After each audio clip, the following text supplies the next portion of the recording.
E aí, seus clubistas, tudo bem com vocês? Aqui é Maurício, do Sem Clubismo FC, galera. Bom, rapaziada, no vídeo de hoje vamos ver qual deve ser a provável escalação do Vasco para a partida diante do Grêmio. O que o Jorginho vai promover de mudança no estilo de jogo do Vasco e também ali nos jogadores que estarão dentro de campo. Obviamente, é uma incerteza, ninguém sabe, até porque é a primeira semana ali do Jorginho à frente do Vasco. Porém, eu tô aqui mais uma vez tentando entrar na mente do treinador, imaginando como ele pode montar esse time contra o Grêmio. Também ele pegando como exemplo alguma das falas dele na sua entrevista coletiva de apresentação, onde ele acabou exaltando alguns jogadores, falou sobre o esquema de jogo, falou sobre coisas que ele quer implementar no Vasco da Gama. Então deixe seu like aí embaixo, muito importante seu like, para você me motivar a continuar trazendo vídeos todos os dias aqui no canal.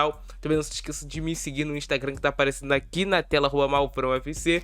E se você curte fazer apostas esportivas, aposte pelo site da Estrela Bet. Primeiro link aqui no comentário fixado. Hoje temos alguns jogos de destaque. Hoje tem Europa League, tem vários jogos interessantes para você poder apostar e fazer aquela grana extra. Beleza? Primeiro link aqui no comentário fixado.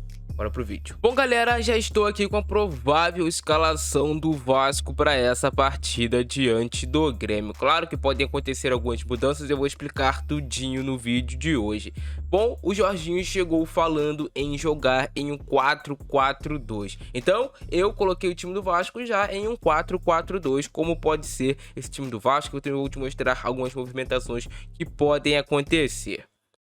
Bom, obviamente, Thiago Rodrigues será o goleiro titular contra o Grêmio. Na lateral direita, acredito eu que o Léo Matos pode acabar jogando, mas a gente também pode ter a opção dele colocar o Danilo Boza improvisado. Não acredito que ele entraria com o Matheus Ribeiro depois do desastre ali que foi, né, a partida do Matheus Ribeiro e tudo mais. É um lateral que não tem condições de jogar no Gigante da Colina. A gente sabe que o setor defensivo do Vasco se tornou um problema desde a saída do técnico Zé Ricardo. Alguns treinadores passaram pelo Vasco, nenhum deles conseguiu ali sanar esse problema de defesa do Vasco, ter uma defesa muito exposta, principalmente na bola aérea. E como o Vasco não tem muitas opções, o Vasco vai ter que manter Quinteiro e Anderson Conceição ali no seu time, na dupla de zaga para esse jogo diante do Grêmio. Na lateral esquerda a gente vai ter o Edmar. Não acredito dele entrar com o Paulo Vitor já nessa partida. Acredito que ele vai tentar manter ali algumas peças como o Edmar, ainda mais por ser um jogo fora de casa e tudo mais.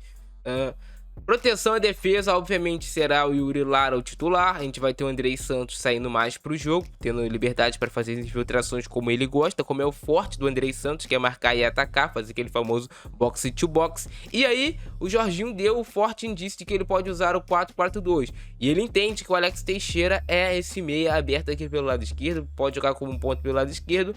Mas ele também sabe que o Alex Teixeira não está ali no seu melhor condicionamento físico. Apesar de não ser um jogador veterano, o Alex Teixeira ainda está meio que sem o ritmo de temporada dos demais.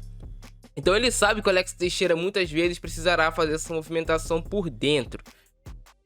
E aí, para a ultrapassagem do Edmar, o Vasco acaba muitas vezes ficando sem recomposição defensiva, acaba ficando muito exposto pelas laterais, porque muitas vezes também o zagueiro tem que sair para cobrir o lateral, e aí o meio fica exposto. Então esse é um problema que o Jorginho terá que sanar no Vasco, mas acredito sim que ele vai entrar com o Alex Teixeira aqui como meio pelo lado esquerdo. Se ele não entrar com o Alex Teixeira como meio pelo lado esquerdo, ele pode voltar com o Gabriel Peck. Ele também falou na coletiva dele sobre o Gabriel Peck ser um jogador de muito talento, que a torcida tem que entender que é um jogador que vai oscilar e tudo mais, porém o Peck já está no seu terceiro ano como profissional. Então pode ser que ele coloque o Gabriel Peck pensando em recomposição defensiva. Eu não faria isso, tentaria fazer um jogo ali mais aberto, até porque o Grêmio vai acabar deixando espaço, o Grêmio vai querer vir para cima do Vasco. Então é interessante você ter os seus melhores jogadores mais qualificados tecnicamente dentro de campo. Alex Teixeira pode fazer gol, pode dar assistência, é um jogador muito superior ao Peck ali tecnicamente. Então é algo que eu acho que ele vai manter o Teixeira. E aí, pelo lado direito, a gente deve ter o Marlon Gomes. Marlon Gomes fez sua melhor partida com a camisa do Vasco, jogando aberto pelo lado direito. Interessante é que o Marlon Gomes, ele é um volante, meia, pode fazer várias funções, mas para quem não sabe, Marlon Gomes inclusive já jogou como lateral direito também nas categorias de base, então por isso ele faz muito bem esse lado direito, até uma recomposição.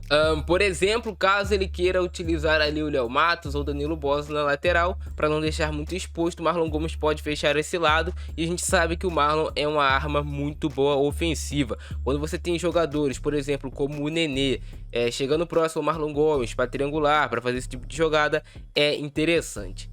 Na frente a gente deve ter o Nenê, um pouquinho mais colado no centroavante.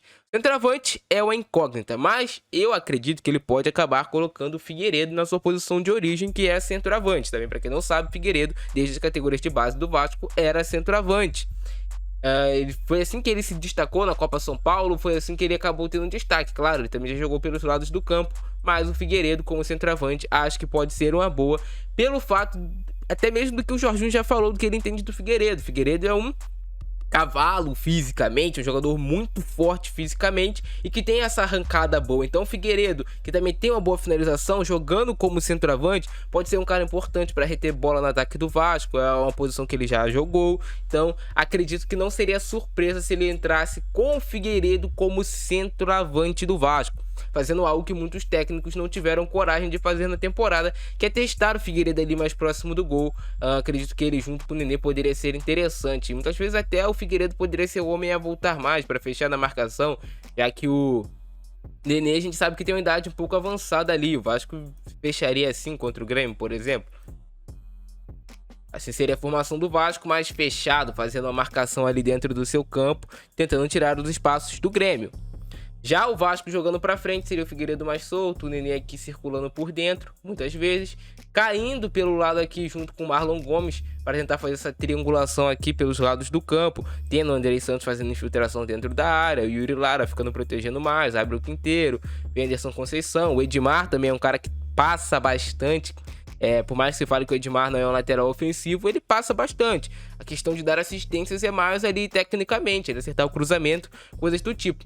Mas o que eu também gosto do Figueiredo jogando mais à frente é que eu entendo que o Figueiredo tem um bom cabeceio, tem um bom jogo aéreo e pode dar certo, acredito que vai dar certo. Então, galera, essa é a provável escalação do Vasco para a partida diante do Grêmio. Poderemos ter alguns ajustes sim, até eu coloquei aqui como opção Bosa na lateral. Não acredito que ele entraria com o Matheus Ribeiro, mas basicamente esse deve ser o time do Vasco para enfrentar o Grêmio. Jogo muito difícil, jogo complicado, o Grêmio com injeção de ânimo por ter o Renato Gaúcho, devemos ter casa cheia, mas também é um jogo pro Vasco poder dar aquela resposta ao seu torcedor. Acredito eu que até um empate ali saindo da arena do Grêmio poderia ser um bom resultado, dependendo ali do que acontecer na rodada, os resultados dos times que estão abaixo do Vasco, pode ser sim um resultado interessante. O Vasco tem que buscar pontos fora de casa, vitória ou empate, e precisa vencer todos os seus jogos dentro de casa. Esse é o caminho pro Vasco conseguir o acesso para a primeira divisão. E já sabe, vai apostar nesse jogo Vasco e Grêmio? Quer fazer aquela sua aposta no Gigante da Colina? Aposta aí